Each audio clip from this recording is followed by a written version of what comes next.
This is the Real Estate Investing Abundance Podcast. I'm your host, Dr. Allen. I know you're excited to get into today's show, but I have a very exciting announcement to share with you before moving to the show. We've just launched a complimentary and comprehensive webinar that, among other things, shows you how to legally use passive real estate investing to reduce your taxes, recession-proof your nest egg, and take the sting out of inflation. If you are curious to learn more, go to stevetalker.com/webinar. It is complimentary and only takes a couple of minutes of your time. Once again, that is stevetalker.com/webinar. I'll see you in the webinar. Enjoy today's show.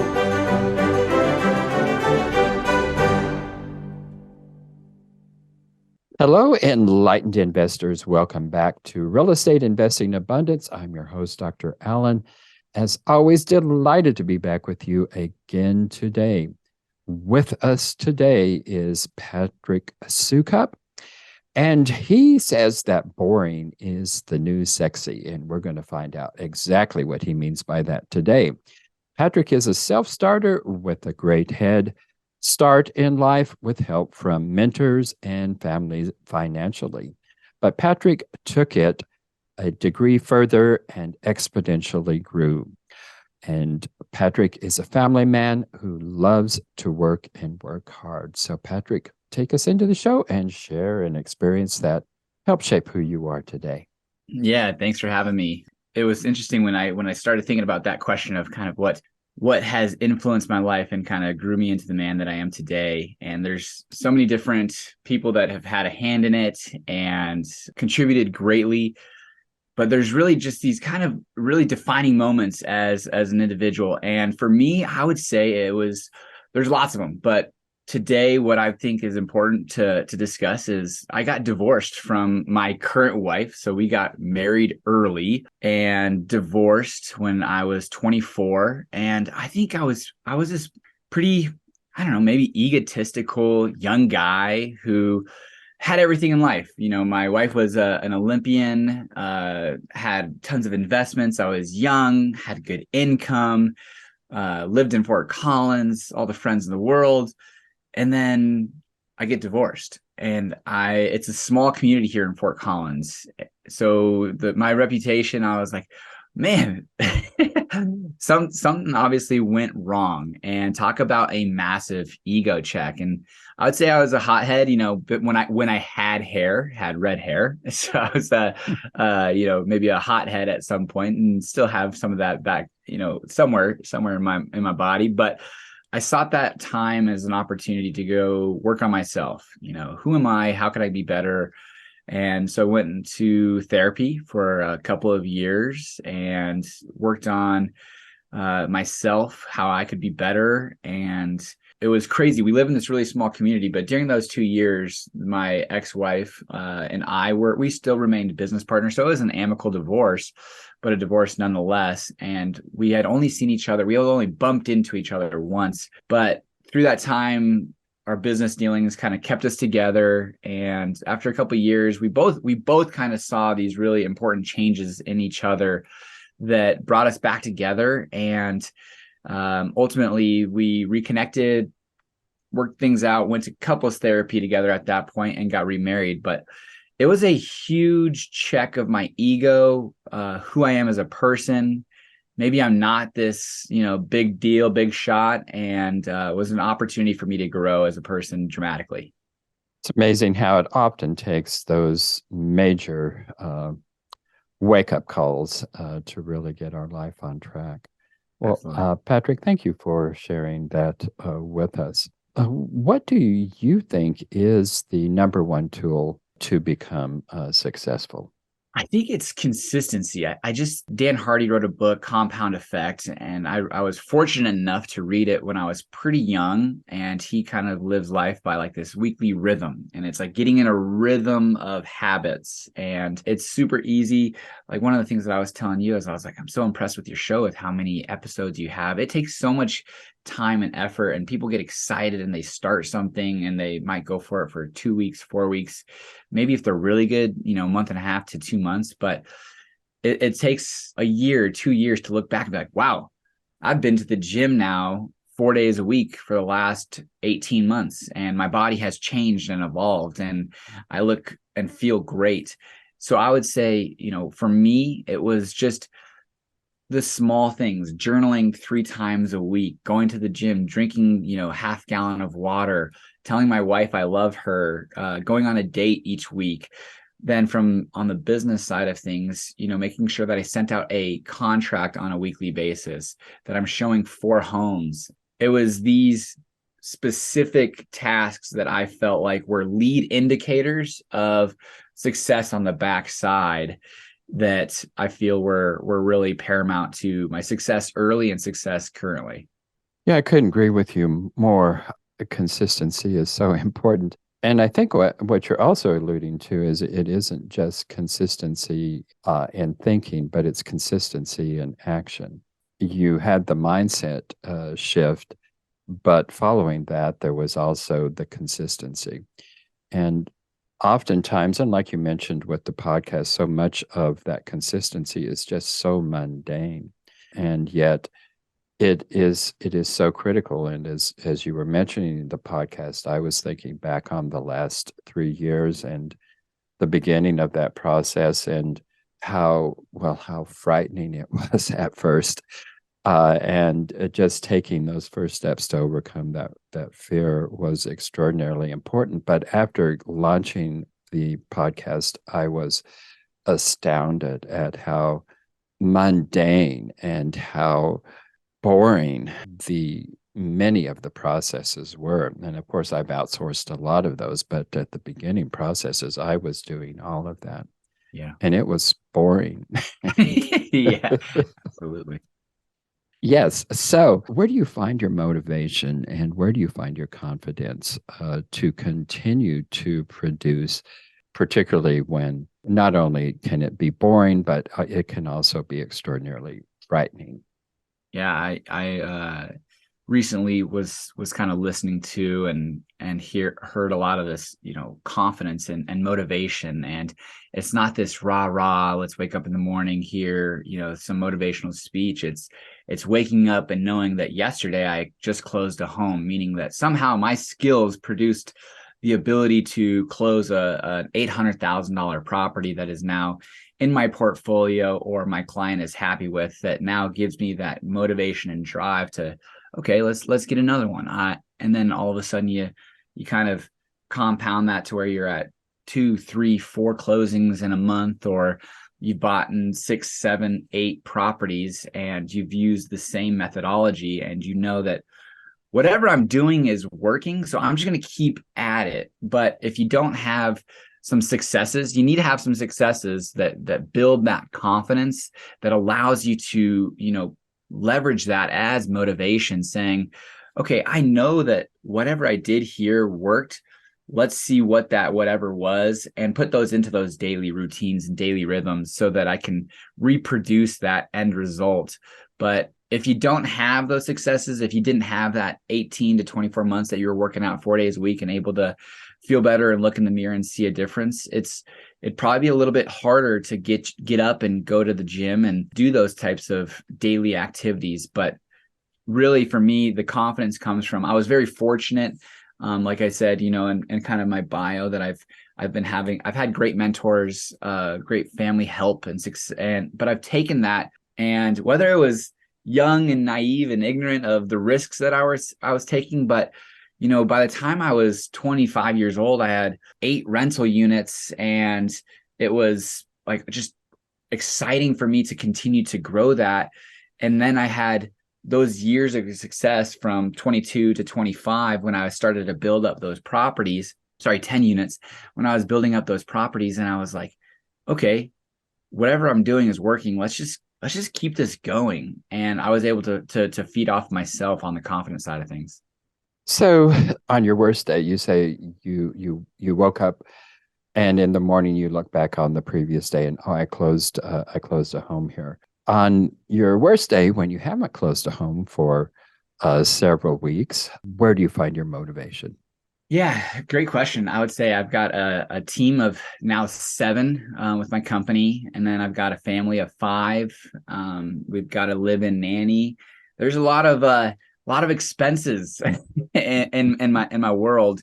And, I've a lot of responsibility, and I'm grateful for that responsibility to be able to maintain and build and provide lifestyles for my employees and family members that they enjoy. Nothing crazy, nothing lavish by any means, but still like a pretty decent responsibility. And I take that very seriously.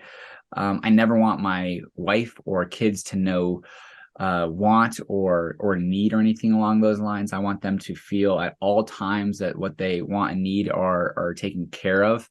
And my employees, I had one employee start with me when it was just me and her in 2000.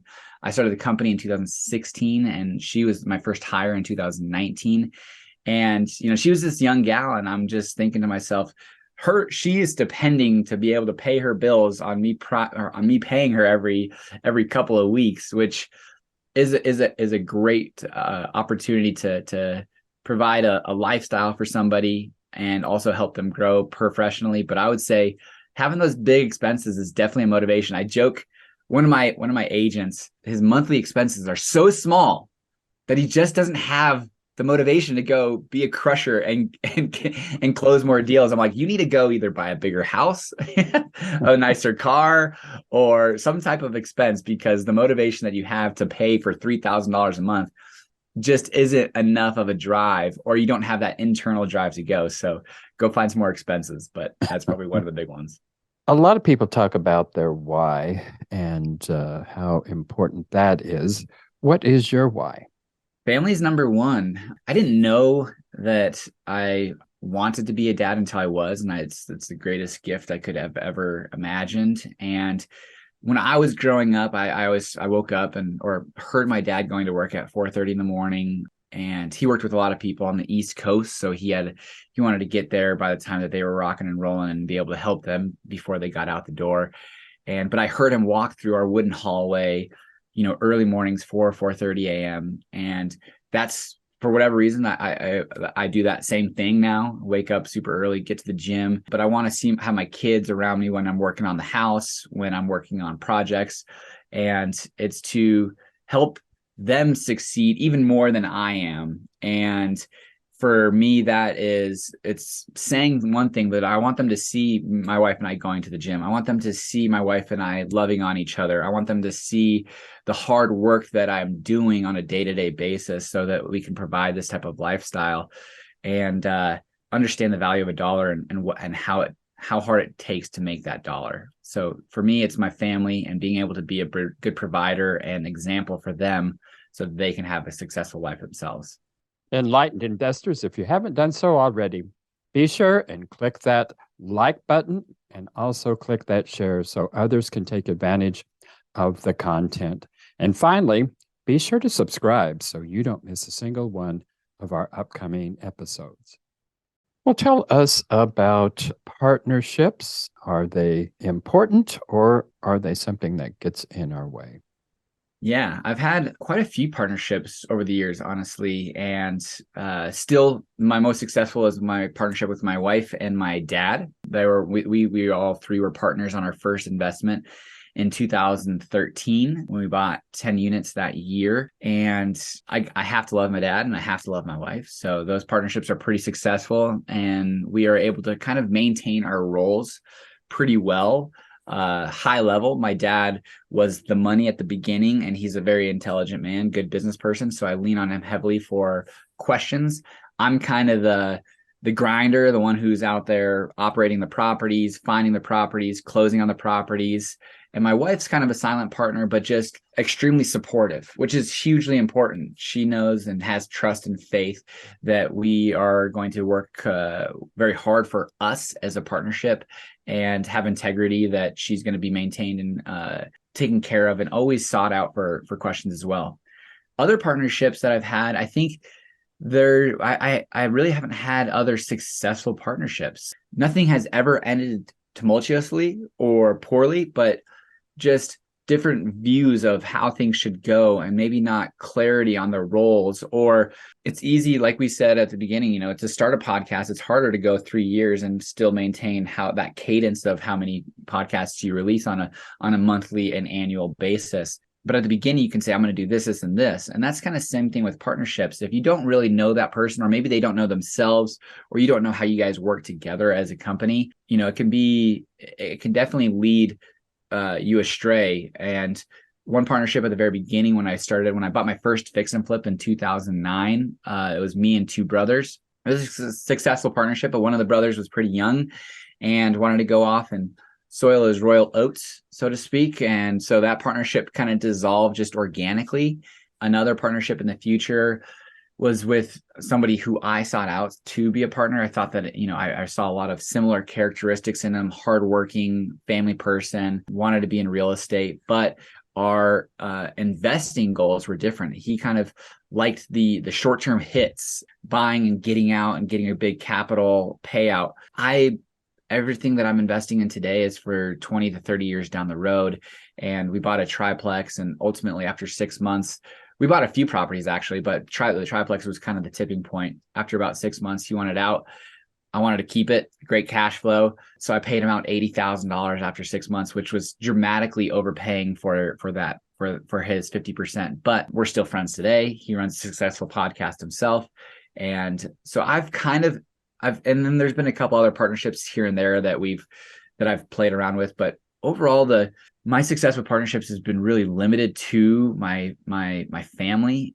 Just a tight knit little partnership, which we only own 17 units together with that partnership. So there's not really much, and we're not growing it. So it's kind of like just on like it's cruise control.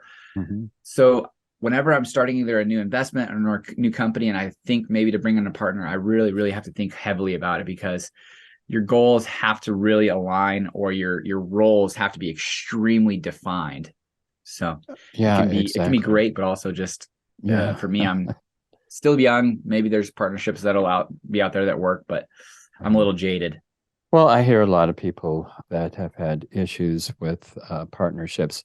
Well, because they are another level of complexity with whatever it is that you are into. But, I think you're absolutely right in terms of clarity of roles is one of the key aspects of that. So, yeah, I think that it's very important in any partnership that you're thinking about going in, you were mentioning the alignment of not just roles, but alignments of ethics, personal values, goals, aspirations. I think all of those need to be really clearly communicated and worked out before going into an in-depth partnership. Yeah. And there's various different levels of partnerships as well. The partnerships that I go into it with on a deal partnership, and before going into forming any long-term teams or anything like that, they're formed around a particular deal.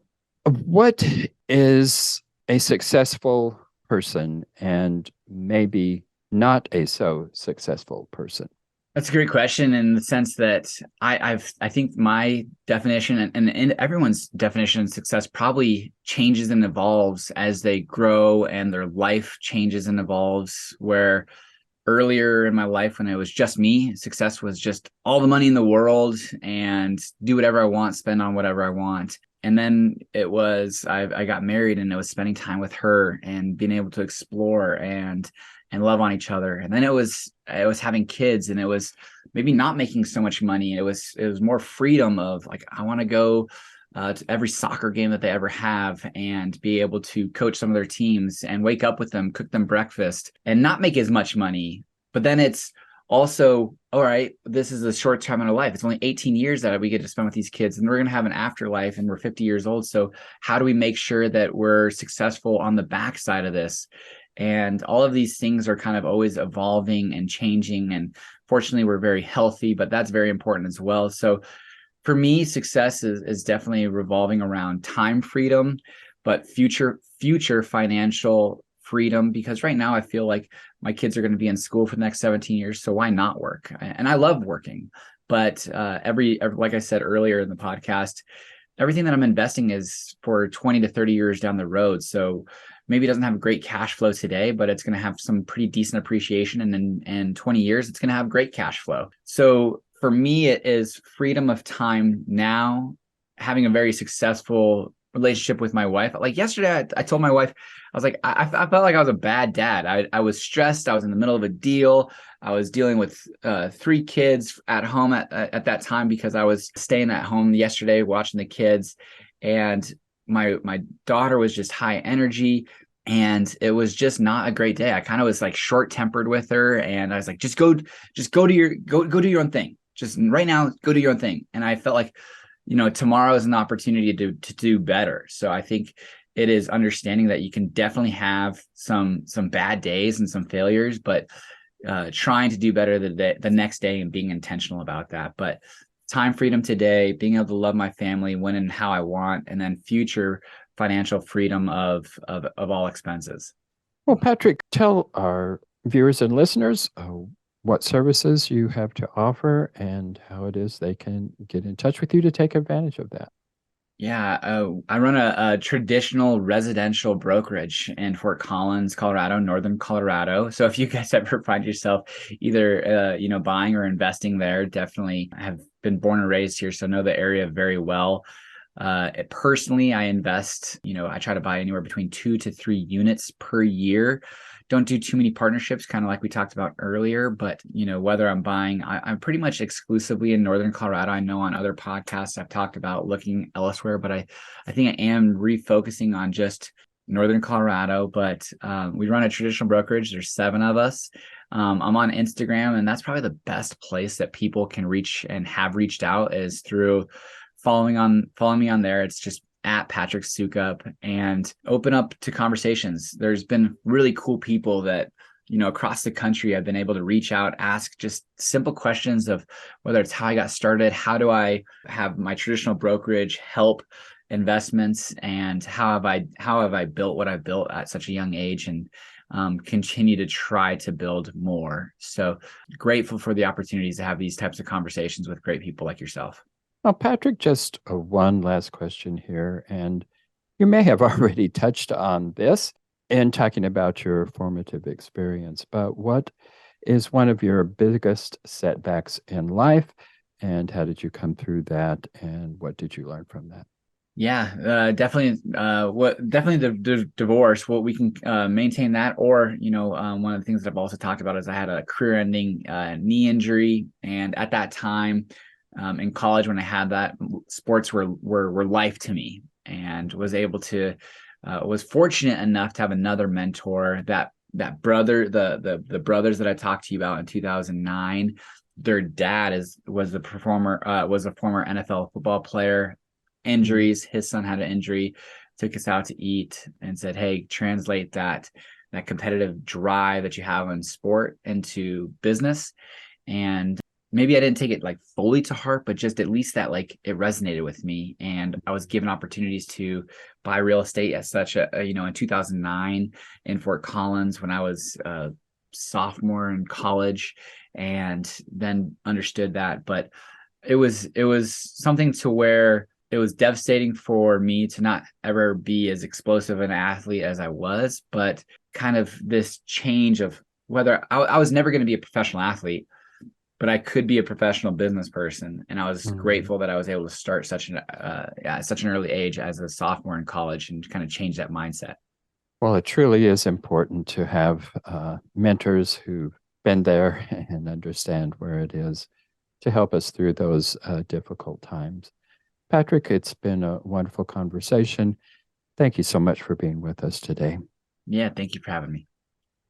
Enlightened investors, wait, don't go just yet. I just want to remind you about our recently launched webinar that you will not want to miss. If you're at all curious and would like to learn more about how real estate investing can diversify your investment portfolio, alleviate the anxiety associated with Wall Street swings, leverage your 401ks and IRAs to substantially increase the return on your investment, and do all of this with turnkey, hands-off, passive real estate investments, then you'll want to immediately go to stevetalker.com/webinar. In the webinar, we'll also address the common dubious investment schemes that you want to avoid. To access the webinar, go to stevetalker.com/webinar.